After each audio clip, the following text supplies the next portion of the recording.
கர்த்தருக்கே மகிமை உண்டாவதாக. கிறிஸ்துவின் சீஷர்கள் ஊழியங்களிலிருந்து உங்களை சந்திப்பது உங்கள் அன்பு சகோதரன் ப்ரூஸ்.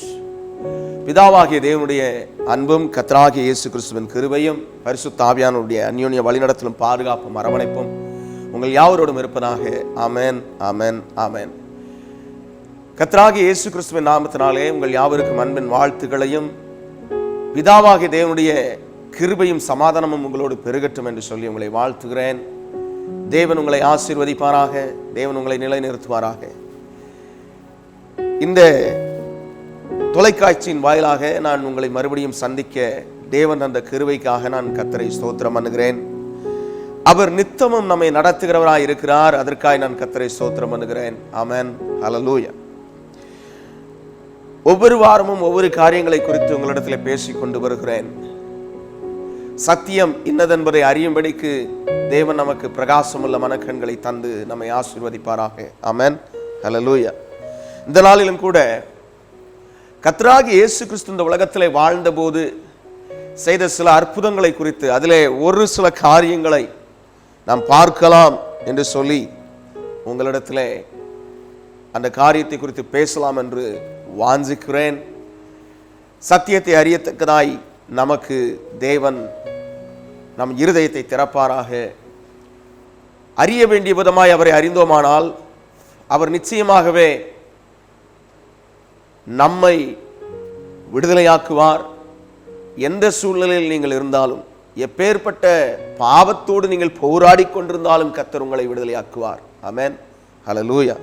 இந்த நாளிலும் கூட மத்தேயு எழுதின சுவிசேஷ புஸ்தகம் 9வது அதிகாரத்தில் 2வது வசனத்திலிருந்து வாசிக்கிறேன். அங்கே படுக்கையிலே கிடந்த ஒரு திமிர்வாதக்காரனை அவரிடத்தில் கொண்டு வந்தார்கள். இயேசு அவர்களுடைய விசுவாசத்தை கண்டு திமிர்வாதக்காரனை நோக்கி, மகனே, திடன்கொள், உன் பாவங்கள் உனக்கு மன்னிக்கப்பட்டது என்றார். ஆமென். இயேசு அவர்களுடைய விசுவாசத்தை கண்டு, ஆமென், ஹல்லேலூயா. ஆண்டவருக்கு தேவையான ஒரு காரியம் உண்டு என்று சொன்னால் அது விசுவாசம். பிரியமானவர்களே, இந்த இடத்துல நடக்கிற ஒரு சம்பவத்தை கவனித்தோமானால், ஒரு மனிதன் திமிர்வாதம் பிடித்தவனாக அவன் இருக்கிறதை, திமிர்வாதம் என்றால் அவனுடைய சரீரத்திலே அவயங்கள் சரியாய் செயல்படவில்லை, பேரலிட்டிக் என்று சொல்வார்கள். பேரலைஸ் ஆகிறது, கை கால் விழுந்து போகிறது, எழுந்து நடக்க முடியாமல் இருக்கிறது. இப்படிப்பட்ட ஒரு சூழ்நிலையில் அவனால் எழுந்து நடக்க முடியாத ஒரு சூழ்நிலையில் இருக்கிறான். அவனை என்ன பண்ணாங்க, சிலராய் சேர்ந்து அவரிடத்திலே கொண்டு வந்தார்கள். கொண்டு வந்தவர்களுடைய விசுவாசத்தை தேவன் பார்த்தார் என்று இந்த வசனம் சொல்லி தருகிறது. ஆமென். அவரிடத்திலே வருகிறவர்களை ஒரு நாளும் புறம்பே தள்ளாத கர்த்தர் நம்முடைய கர்த்தர். ஆமென், ஹல்லேலூயா. விசுவாசத்தை, அந்த விசுவாசம் முழுமையாய் இருக்கிறதை கனம் பண்ண விரும்புகிற கர்த்தராய் இருக்கிறார்.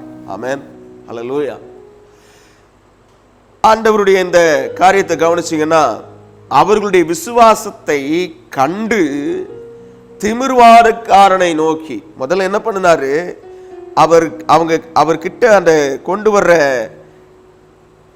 கொண்டு வந்தவங்களை அவர் முதல்ல பார்க்கிறாரு. அந்த கொண்டு வந்தவங்களுடைய விசுவாசத்தை கர்த்தர் கனம் பண்ணினாரு. கனம் பண்ணது மட்டும் இல்லை, கவனிச்சிங்கன்னா ஒன்று சொல்றார் பாருங்க, மகனே, உன் திடன்கொள், உன் பாவங்கள் உனக்கு மன்னிக்கப்பட்டது என்றார். ஆமென். மகனே, திடன்கொள், உன் பாவங்கள் உனக்கு மன்னிக்கப்பட்டது. ஆமென். இன்றைக்கு நம்முடைய வியாதிகளுக்கு சில நேரம் காரணமாய் பாவம் இருக்கலாம். அந்த பாவங்கள் தேவனுக்கு விரோதமாய் இருக்கிறதுனால ஏதோ ஒரு சூழ்நிலையில நம்முடைய சரீரத்திலே பாதிப்பு உண்டாயிருக்கலாம். அந்த பாதிப்புகள் நம்மை அப்படியே விழத்தள்ளி இருக்கலாம். நமக்கு விரோதமாய் இருக்கிற இந்த காரியத்தை இயேசு கிறிஸ்துவால் மாத்திரமே மன்னிக்க முடியும். ஆமென். அவர்தான் மன்னிப்பை தருகிறவர். ஹல்லேலூயா. பாருங்க, அந்த மன்னிப்பு கிடைச்ச உடனே என்ன நடக்குங்கிறத நம்ம கொஞ்சம் கவனிக்கணும். ஹல்லேலூயா. 5வது வசனத்துல பார்த்தோம்னா, உன் பாவங்கள் மன்னிக்கப்பட்டது என்று சொல்வதோ எழுந்து நடவென்று சொல்வதோ எது எளிது அப்படின்னு கேள்வியும் கேட்டுட்டு அடுத்து சொல்றாரு 6வது வசனம், பூமியிலே பாவங்களை மன்னிக்க மனுஷகுமாரனுக்கு அதிகாரம் உண்டென்பதை நீங்கள் அறிய வேண்டும் என்று சொல்லி. ஆமென். பூமியில பாவங்களை மன்னிக்கிறதற்கு மனுஷகுமாரனுக்கு அதிகாரம் உண்டு. ஆமென். ஹல்லேலூயா. அது சொன்னது மட்டும் இல்லை, நீ எழுந்து திமிர்வாதக்காரனை நோக்கி நீ எழுந்து உன் படுக்கையை எடுத்துக்கொண்டு உன் வீட்டுக்கு போ என்றார். ஹல்லேலூயா.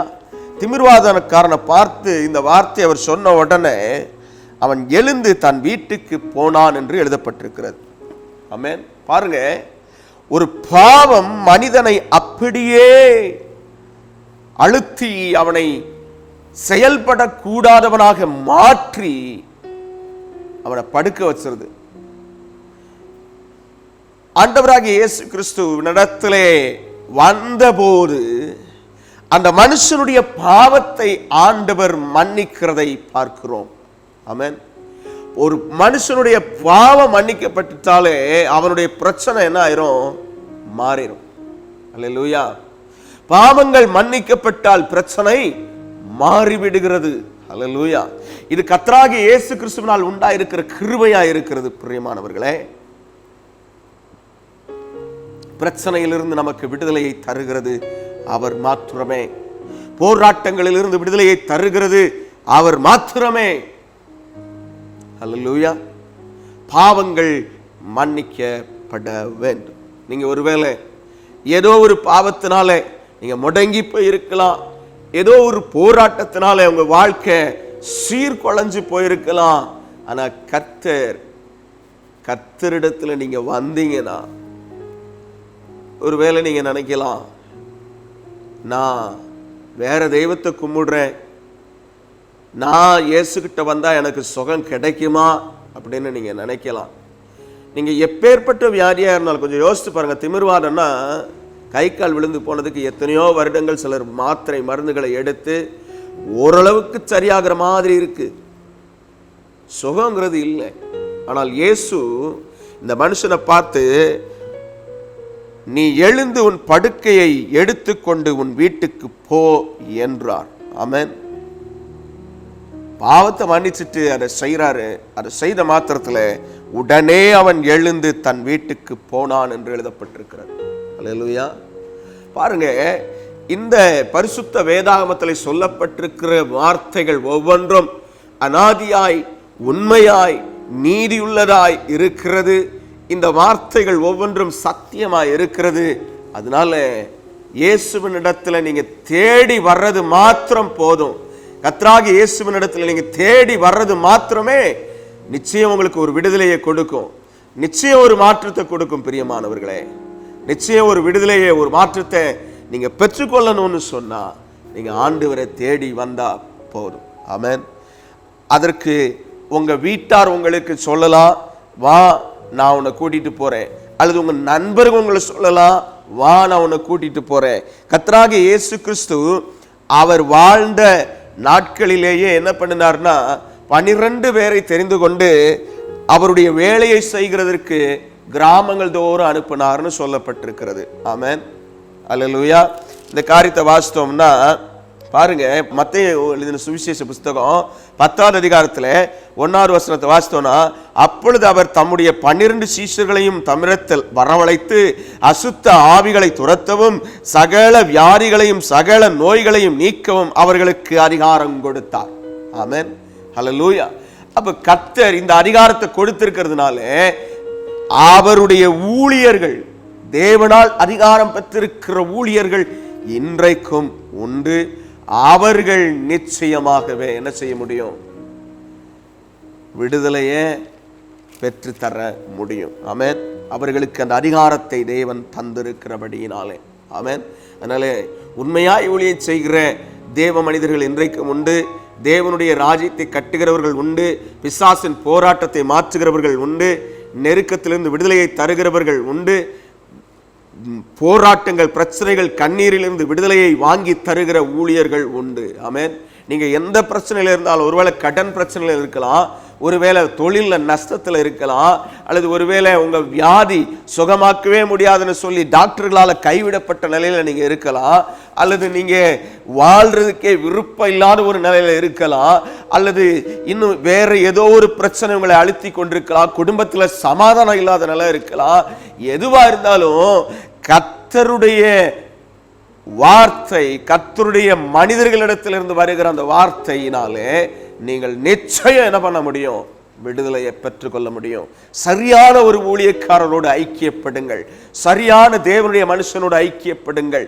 தேவன் நிச்சயமாய் அவர்களை கொண்டு உங்களுக்கு அவருடைய சித்தத்தை, யாருடைய? கர்த்தராகிய இயேசு கிறிஸ்துவின் சித்தத்தை வெளிப்படுத்தி உங்களை விடுதலையாக்குவார். ஆமென். ஹல்லேலூயா, ஹல்லேலூயா. தேவனுக்கே மகிமை உண்டாவதாக. ஆமென். தேவனுடைய ராஜ்யம் நம்மிடத்திலே இறங்கி வர பிரயாசப்படுகிறதற்கு நீங்கள் உங்களை ஒப்பு கொடுங்கள். தேவனுடைய ராஜ்யத்தில் என்ன உண்டு? ஒரு சந்தோஷம் உண்டு, ஒரு சமாதானம் உண்டு. தேவனுடைய வார்த்தை இப்படி சொல்லுது, பிரியமானவர்களே, கர்த்தருடைய ஆவியானவர் எங்கேயோ அங்கே நிச்சயமாய் நிச்சயமாய் விடுதலையும் உண்டு. ஆமென்.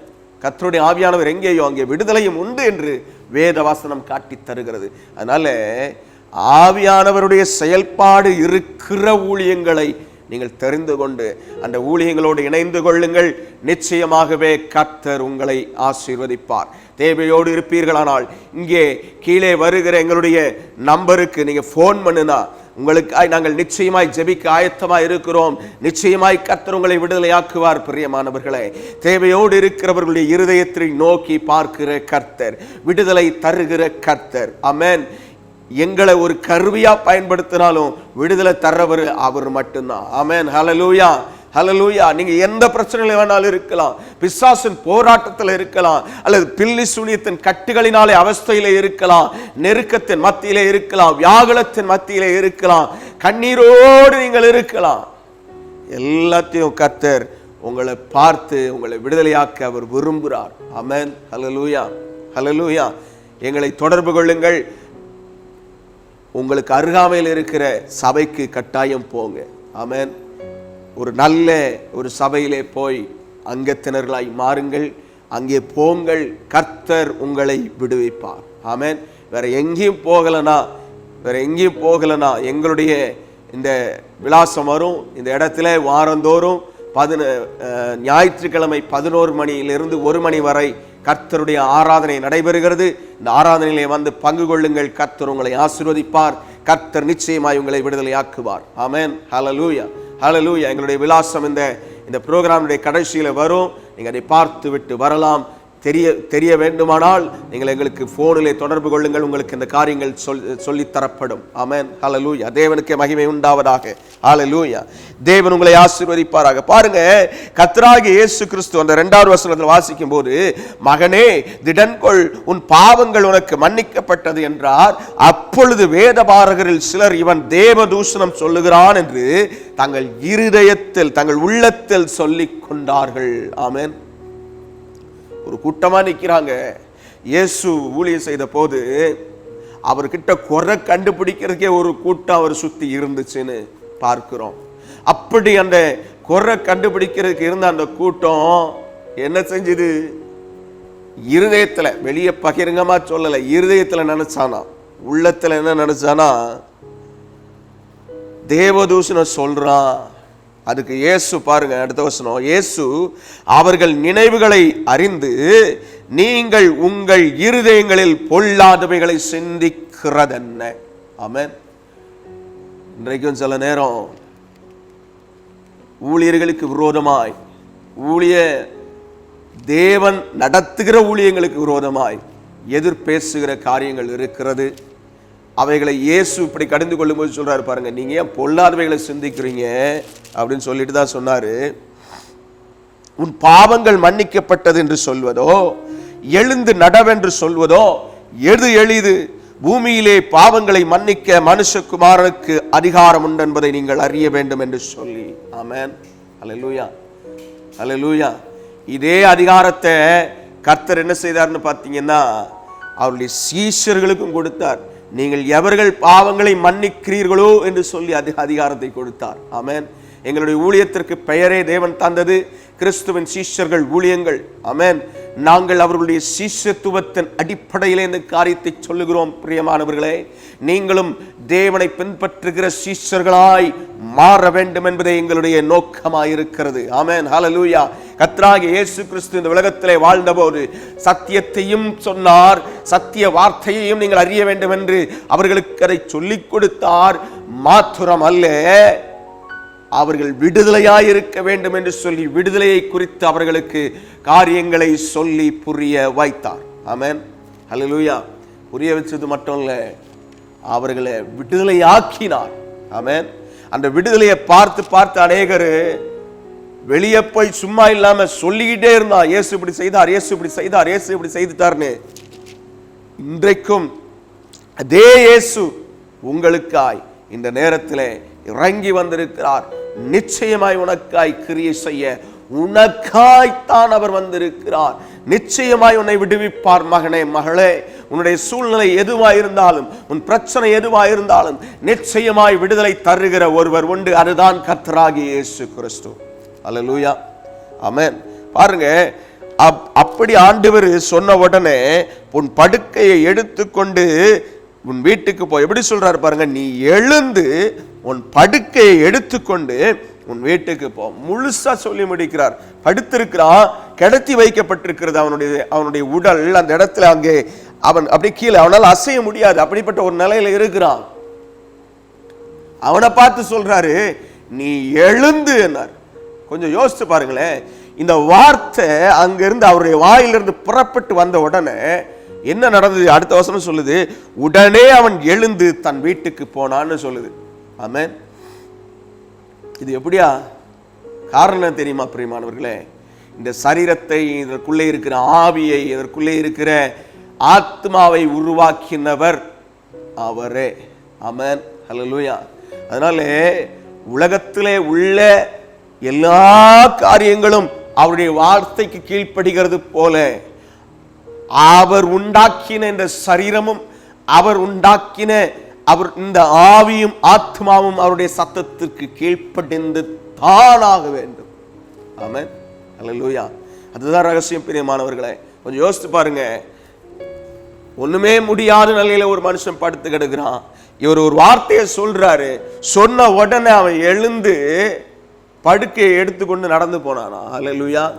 எழுந்து தன் வீட்டுக்கு போனான்னு சொல்லுது பைபிள். ஆமென். தன் வீட்டுக்கு அவன் போனான். ஆமென். தன்னுடைய இடத்திற்கு அவன் திரும்ப போகிறதற்கு வரும்போது சில பேரால் கொண்டு வரப்பட்ட மனிதன், ஆனால் திரும்பி போகும்போது அவன் சந்தோஷமாய் தன் வீட்டுக்கு திரும்பி போனதை இங்கே பார்க்கிறோம். ஆமென், ஹல்லேலூயா, ஹல்லேலூயா. பாருங்க, கர்த்தராகிய இயேசு கிறிஸ்து இதை செய்ததை கொஞ்சம் நிதானித்து ஆராய்ந்து பார்ப்போமானால், கொஞ்சம் யோசித்து பாருங்களேன். இன்றைக்கு என்னென்னவோ மெடிசன்ஸ் இருக்கு, என்னென்னவோ மருத்துவங்கள் இருக்கிறது. இந்த மருத்துவங்களுக்கு சில இடங்கள்ல சில ஸ்பெஷலைஸ்டு டாக்டர் இருக்கிறாங்க. ஸ்பெஷலைஸ்ட் அதுக்குன்னு சொல்லி ஒரு நல்ல ஒரு சிறப்பு மருத்துவர் இருந்து அந்த காரியத்தை கவனிக்கிறார்கள். பணங்கள் செலவாகுகிறது ஒரு பக்கம். சில நேரம் சுகம் கிடைக்கிற மாதிரி இருக்கு, சில நேரம் கிடைக்கல. பர்மனண்டா பிரச்சனை இருக்குது. இப்படிப்பட்ட போராட்டத்தின் மத்தியிலே நீங்க ஒருவேளை இருந்தீங்கன்னா, நான் உங்களுக்கு ஒரு நல்ல செய்தி சொல்றேன். கர்த்தராகிய இயேசு கிறிஸ்துவை தேடி வாங்க, நிச்சயம் விடுதலை தருவார். ஆமென். கர்த்தராகிய இயேசு கிறிஸ்துவை நீங்க தேடி வரும்போது அவர் நிச்சயமாய் விடுதலை தருகிறவராகவே இருக்கிறார். ஆமென், ஹல்லேலூயா. பிதாவுடைய சுத்தம் அதுவாய் இருக்கிறது. அவருடைய குமாரனை அனுப்பி இந்த உலகத்தில் உள்ள எல்லாரையும் விடுவிக்க வேண்டும் என்பது தான் அவருடைய பரம நோக்கமாய் இருக்கிறது பிரியமானவர்களே. ஆமென், ஹல்லேலூயா.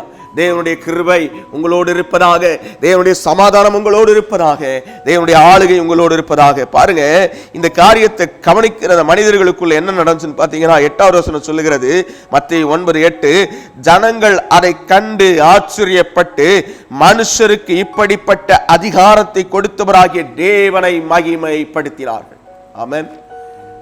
ஒருவேளை உங்களுக்கு யாரோ ஒருத்தர் ஜெபம் பண்ணி அது மூலமா நீங்க விடுதலை பெற்றிருந்தாலும் நீங்க செய்ய வேண்டிய ஒரு காரியம் உண்டு பிரியமானவர்களே. அந்த மனிதனை அல்ல, தேவனை மகிமைப்படுத்த வேண்டும். ஆமென். தேவனை மகிமைப்படுத்துகிறதை தேவன் விரும்புகிறார். அல்லேலூயா, அல்லேலூயா. கர்த்தராகிய இயேசு கிறிஸ்து செய்த இந்த அற்புதத்தையே எப்படி பார்க்கிறோம் பாருங்க. ஜனங்கள்லாம் பார்த்து இந்த அதிகாரத்தை கொடுத்த தேவனை மகிமைப்படுத்துவோன்னு சொல்லி தேவனை மகிமைப்படுத்தினாங்க. அல்லேலூயா. அப்ப நீங்களும் நானும் செய்ய வேண்டிய ஒரு காரியம் என்ன? நாம் தேவனை மகிமைப்படுத்த வேண்டும். அல்லேலூயா. தேவனுக்கே மகிமை உண்டாவதாக. நான் ஒரு சின்ன ஒரு சாட்சியை சொல்றேன். என்னுடைய வாழ்க்கையில் நடந்தது. நான் கிறிஸ்தவ குடும்பத்திலே பிறந்திருந்த ஒரு மனிதனாய் இருந்தாலும் கிறிஸ்துவை அறியாத ஒரு வாழ்க்கை வாழ்ந்த ஒரு மனிதன். ஏனோ தானோவென்று ஞாயிற்றுக்கிழமை ஆராதனைக்கு போய் வருகிற பழக்கத்தை உடைய ஒரு மனிதன். அப்படிதான் இருந்தேன். ஆனால் என்னுடைய வாழ்க்கை தேவனோடு இருந்த ஐக்கியத்தில் இல்லை. இப்படி இருக்க எனக்குள்ளே ஒரு பெரிய ஒரு தீமையான ஒரு காரியம். அது என்ன? நான் ஒரு பெரிய குடிகாரனாக, ஒரு முழு நேர குடிகாரனாக 4 நாட்கள் வாரத்திலே 4 நாட்கள் முழு நேரமும் குடிக்கிறவனாக, அதை தவிர்த்து 3 நாட்கள் சாயங்காலம் மாத்திரம் குடிக்கிற ஒரு மனிதனாக, இப்படிப்பட்ட ஒரு வாழ்க்கை வாழ்ந்து கொண்டிருந்த மனிதன். இது மட்டும் இல்லாம ஒரு நாளைக்கு ஒரு 30 சிகரெட்டை பிடிச்சுக்கிட்டு இருந்த மனிதன். தொடர்ந்து இது ரெகுலரா யூஸ் பண்ண ஒரு காரியம். ஆனா குடிக்க உட்கார்ந்தனா எவ்வளவு சிகரெட் குடிப்பேன்னு எனக்கே தெரியாது. அப்படிலாம் இருந்த ஒரு மனிதன். இப்படிப்பட்ட என்னை கர்த்தர் தேடி வந்து விடுதலையை கொடுத்தார். அப்போ அப்படி ஆண்டவர் விடுதலையை கொடுக்கும்போது கர்த்தருடைய கிருபையினாலே சொல்றேன், தேவனுடைய வார்த்தை இறங்கி வந்தது. நான் ஆண்டவரை அறிந்து கொள்ள ஆரம்பிச்சேன். ஆண்டவரை நோக்கி போகிறதுக்கு, ஆண்டவர்கிட்ட போகிறதுக்கு முயற்சி பண்ணிக்கிட்டு இருந்தேன். அப்படி பண்ணும்போது சரி, இதோட நான் இந்த சிகரெட்டையும் இந்த குடி பழக்கத்தையும் நிப்பாட்டிடுறேன்னு சொல்லி நிப்பாட்டி கிட்டத்தட்ட 3 மாதங்கள் அதை செய்திருந்தேன். ஆனால் அது தொடர்ந்து என்னுடைய வாழ்க்கையிலே வரவில்லை. என்ன ஆயிடுச்சுன்னா, இடையில எனக்கு ஒரு வாய்ப்பு கிடைத்த போது நான் திரும்பவும் சிகரெட்டை எடுத்து அடிக்க ஆரம்பிச்சிட்டேன். அதை அடிக்கும் போது 2 நாட்கள் என் இருதயத்தில் ஒரு பெரிய ஒரு வேதனை. அதை வைத்திருக்கும் போது அந்த பாவத்தில் நான் ஈடுபடும் போது இருதயத்தில் பயங்கரமான ஒரு வேதனை. என்ன வேதனை? ஒரு ஆக்ஸா பிளேடை எடுத்து அந்த இருதயத்தில் அந்த சதையை லேசா பொறுமையாக அறுத்துக்கிட்டு இருந்தா எப்படி இருக்குமோ அப்படி பயங்கரமான ஒரு வலி வேதனை எனக்குள்ளே உண்டாயிற்று. இதை நான் பார்த்து, என்ன ஆண்டவரே, நீங்க நினைக்கிற மனுஷனா இல்லை, என்னை விட்டுருங்க, நான் பாவத்தில் விழுந்துட்டேன், என்னை விட்டுருங்கன்னு சொல்லி கிட்டத்தட்ட ஒரு 1/2 மணி நேரம் அழுதுருப்பேன் ஒரு நாள். அது அழும்போது கூட பார்த்தீங்கன்னா அந்த 5 சிகரெட் டப்பாவில் இருக்கிற அந்த அரை பாக்கெட்னு சொல்லுவாங்க, 5 சிகரெட் என் பக்கத்தில் இருக்குது. அதை வச்சு தூக்கி போட்டு அதை பிடிக்கிறதுக்கும் மனசு இல்லை, வாங்கி இருக்கிறேன் பிடிக்கிறதுக்கு மனசு இல்லை. இருதயத்தில் அவ்வளோ வேதனை. கண்ணீரோடு ஆண்டவர் சமூகத்தில் அழுதேன். அழுத போது கடைசியாக ஒரே ஒரு வார்த்தை வந்தது, பிரியமானவர்களே, போ இனி பாவம் செய்யாதே. ஆமென். போ இனி பாவம் செய்யாதே என்கிற ஒரு வார்த்தை வந்தது. இந்த வார்த்தை நிமித்தம், அந்த வார்த்தை வந்ததுனால பார்த்தீங்கன்னா உடனே எனக்குள்ள ஒரு சமாதானம் கிடைச்சது. உடனே எனக்குள்ள இருந்த அந்த வேதனை மாறிச்சு, அந்த நெருக்கம் மாறிச்சு, அந்த போராட்டம் மாறிச்சு. அந்த இதை அப்படியே தூக்கி தூர வீசினேன் அந்த சிகரெட்டை. அதன் பின்பு இன்றையோடு எனக்கு கிட்டத்தட்ட 11 ஆண்டுகள் ஆயிற்று இந்த காரியத்திற்கு. எத்தனையோ சிகரெட் குடிக்கிறவங்க பக்கத்தில் நின்றுக்கிறேன், அல்லது குடிகாரங்க பக்கத்தில் போயிருக்கிறேன்.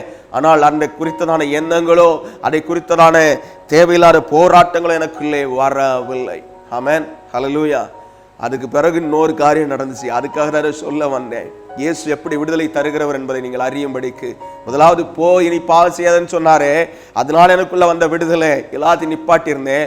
ஆனா என்னுடைய மூளைக்கும் நான் பேசுகிற பேச்சுக்கும் திக்குவாய்க்கு சம்பந்தமாய் அது உண்டாயிற்று. என்னால் பேச முடியல, என்னால் சரியா பேச முடியல. பயங்கரமான போராட்டம், பயங்கரமான நெருக்கம். பேசுனா நான் நினைக்கிறத பேச முடியல. அப்படி ஒரு ஸ்ட்ரக் ஆகுற மாதிரி ஆச்சு. எனக்கு அப்படி இல்லை, அந்த முன்னாடிலாம் அப்படி ஒரு பழக்கமே இல்லை, அப்படி ஒரு சூழ்நிலையே இல்லை. ஆனால் இந்த இதெல்லாம் விட்ட பிறகு இந்த மாதிரி ஆச்சு. அப்போ நான் சிறு வயதில் இருக்கும்போது ஒரு சின்ன அந்த சிறுவர் மலர்னு புஸ்தகம் வரும், அதில் படித்த ஒரு ஞாபகம். சிகரெட்டை சடனாக நிப்பாட்டினா நிறைய சைடு எஃபெக்ட் போட்டிருந்தா அதில் ஒரு சைடு எஃபெக்ட் என்னது, இந்த மூளை யோசிக்கிறதை வாய் பேச முடியாது, சடனாக நேரடியாக உடனே பேச முடியாது, அது ஒரு மந்த நிலையை உண்டாக்கி ஸ்ட்ரக் ஆகிரும் அப்படின்ட்டு. அதை பார்த்த மாத்திர அதை அதை அந்த நினைவு வந்த உடனே எனக்கு இன்னும் ஞாபகம் இருக்கு. நான் வேலை செய்து விட்டு நைட்டு 11 மணிக்கு நான் அந்த ரோட்டை கடந்து போகும்போது அது ஞாபகம் வருது. நான் அண்ணாந்து 11 மணிக்கு 2 மணிக்கு இருக்கும் ஞாபகம் வருது. நான் அண்ணாந்து பார்த்து வானத்தில் நோக்கி, ஆண்டவரே என்ன ஆனாலும் பரவாயில்ல, இனிமே சிகரெட்டை தொட மாட்டேன், இனிமே இந்த குடியை எடுக்க மாட்டேன் ஆண்டவரேன்னு சொல்லிட்டு ரூமுக்கு போய் நான் வழக்கத்தின்படியே கொஞ்ச நேரம் நான் ஜெபம் பண்ணி விட்டு அதன் பின்பு நான் உறங்கி விட்டேன். அடுத்த நாள் காலையில் ஒரு பெரிய அதிசயம் பிரியமானவர்களே, எனக்கு அந்த திக்குவாயும் இல்லை, அந்த மந்தனாவும் இல்லை. நான் என்ன யோசிக்கிறேனோ அதையே பேசும்படி, எதை கரெக்டாக என் மூளை சிந்திக்கிறதோ அதையே நான் பேசும்படிக்கு தேவன் எனக்கு அனுக்கிரகம் பாராட்டினார். ஆமென், ஹல்லேலூயா. இப்படி எனக்கு செய்த கர்த்தர், என்னை விடுவித்த கர்த்தர், குடி வெறியிலிருந்து என்னை விடுவித்து அதன் பின்பாய் வந்த சைடு எஃபெக்ட்லையும் என்னை விடுவித்த கர்த்தர். அவருடைய வார்த்தை அவ்வளவு அலாதியானது, அவருடைய கிருபை அவ்வளவு பெரியது, அவருடைய இரக்கம் அவ்வளவு பெரியது. ஆமென், ஹல்லேலூயா. அவருடைய தயவு அவ்வளவு பெரியது பிரியமானவர்களே. ஆமென். எனக்கு செய்த கர்த்தர் நிச்சயமாய் உங்களுக்கும் செய்வார். ஆமென். அதனால அன்னைக்கு திமிர்வாதக்காரங்களை கொண்டு வந்தவங்களுக்கு உதவி செய்த கர்த்தர், அவனை விடுதலையாக்கின கர்த்தர், என்றைக்கு நான் அவரை நோக்கி ஆண்டவரே எனக்கு உதவி செய்யும் என்று கதறின போது எனக்கு உதவி செய்த கர்த்தர் உங்களுக்கும் நிச்சயம் உதவி செய்வார். நீங்கள் அவரை தேடி ஓடி வாருங்கள். அவரை தேடுகிறவர்களை ஒரு நாளும் அவர் புறம்பே தள்ள மாட்டார். அவர் நிச்சயம் விடுதலை தருவார், நிச்சயம் உங்களை விடுதலையாக்குவார். அவராலே நீங்கள் நிச்சயம் கனம் பெறுவீர்கள். ஆமென். ஜெபிப்போம். என்னோடு கூட சேர்ந்து ஜெபியுங்கள். ஹல்லேலூயா. நல்ல தகப்பனே, மகிமையின் தேவனே, நீதியின் தேவனே, இந்த சத்திய வார்த்தைகளை நீர் 2000 ஆண்டுகளுக்கு முன்பு இந்த உலகத்திலே வாழ்ந்தபோது நீர் கிரியை செய்தீரே, அந்த கிரியையின்படி இந்த நாளிலும் கூட நீர் இந்த பிள்ளைகளை எல்லாம் ஆண்டவரே தொடுகிறதுக்கு ஏதுவாய், அந்த வார்த்தையின் வல்லமை இந்த பிள்ளைகளை தொடுகிறதுக்கு ஏதுவாய் நீர் கிரியை செய்யும்படியாய், நீர் தொட்டு விடுதலையாக்கும்படியாய், பலன் தரும்படியாய், நீர் ஆரோக்கியப்படுத்தும்படியாய் உம்மிடத்திலே ஒப்பு கொடுத்து ஜெபிக்கிறேன். கர்த்தருடைய மகிமை ஒவ்வொருவரையும் சூழ்ந்து கொள்ளும்படி ஜெபிக்கிறேன். ஹலதி நிஷிக்க ரபதுரியாலதனா ரகது ரபௌஷி அந்தலேரிஹனி அந்தலேரியானா ஓ ரெகலி மனதுரிபிக்க சனதி அந்தொருவது அந்தலேரியானா. ஆண்டவரே, ஆண்டவரே, ஆண்டவரே, ஆண்டவரே, எனக்கு யாராவது உதவி செய்ய மாட்டாங்களன்னு காத்திருக்கிற இந்த பிள்ளைகளை பாரும். எனக்கு இதுல விடுதலை கிடைக்காதான்னு சொல்லி ஏங்கி கொண்டிருக்கிற அந்த பிள்ளையை பாரும். கண்களை திறந்தருளும், இருதயத்தை திறந்தருளும், பலவீனங்களை மாற்றியருளும், போராட்டங்களை மாற்றியருளும், சத்துருவின் அந்தகாரங்களை இந்த குடும்பத்தை விட்டு நீங்களாக்கியருளும். ஆண்டவரே, கர்த்தருடைய பிரசன்னம் அவர்களை தொடுவதாக, ஆளுகை செய்கிற தேவ கரம் அவர்கள் மேலே வருவதாக. ஆமென், ஹல்லேலூயா, ஹல்லேலூயா. சரீரத்திலே பலவீனத்தோடு தலையில வலி, இடுப்புல வலி, வயிற்றுல வலி, முதுகுல வலி, இன்னும் ஆண்டவரே கேன்சர் கட்டியோடு இருக்கிற பிள்ளையெல்லாம் திகாசியாக்கி ரோஷியாலரதி அந்தரானா கர்த்தராகிய இயேசுவின் நாமத்தினாலே கேன்சர் கட்டி முறிக்கப்படுவதாக. கதியன துரிவினியலாரா. பிரெயின் டியூமர் தலையில, இந்த பிரெயின்ல இருக்கிற அந்த கட்டி இயேசுவின் நாமத்தினாலே மறைந்து போவதாக. கத்தியல ரோயனேரியானா. கிருபை பெருகட்டும், கிருபை பெருகட்டும். இயேசுவின் வல்லமையில கரம். ஓ சகோதரனே, சகோதரியே, ஓ உன் மரணத்தை தேடி ஓடாதே, இதோ நான் இருக்கிறேன், என்னிடமாய் வா, பயப்படாதே, உன் கையை பிடிச்சி நான் நடத்துவேன், உனக்கு நான் துணையா இருக்கிறேன், பயப்படாதே. கம் டு மீ, என்னிடத்தில் வா, என்னிடத்தில் வா மகளே, என்னிடத்தில் வா மகனே, உனக்கு நித்தியமான ஒரு இளைப்பாறுதலை வைத்திருக்கிறேன். நித்திய ராஜ்யத்தில் உன்னை சேர்க்கிறதற்கு நான் உன்னை இளைப்பாற பண்ணுவேன். ஆமென், ஹல்லேலூயா, ஹல்லேலூயா. ஆண்டவரே, பிள்ளைகளை ஆசீர்வதிங்க, திடப்படுத்துங்க, காத்துக்கொள்ளுங்க. தேவ சமாதானம் இருக்கட்டும். வர வேண்டியவங்களெல்லாம் ஆண்டவரே கொண்டு வந்து அவர்களை உம்முடைய ராஜ்யத்திற்குள் சேர்த்துக் கொள்வீராக. கர்த்தராகிய இயேசுவின் நாமத்தில் அர்ப்பணித்து ஜெபிக்கிறோம் ஜீவனுள்ள நல்ல பிதாவே. ஆமென், ஆமென், ஆமென்.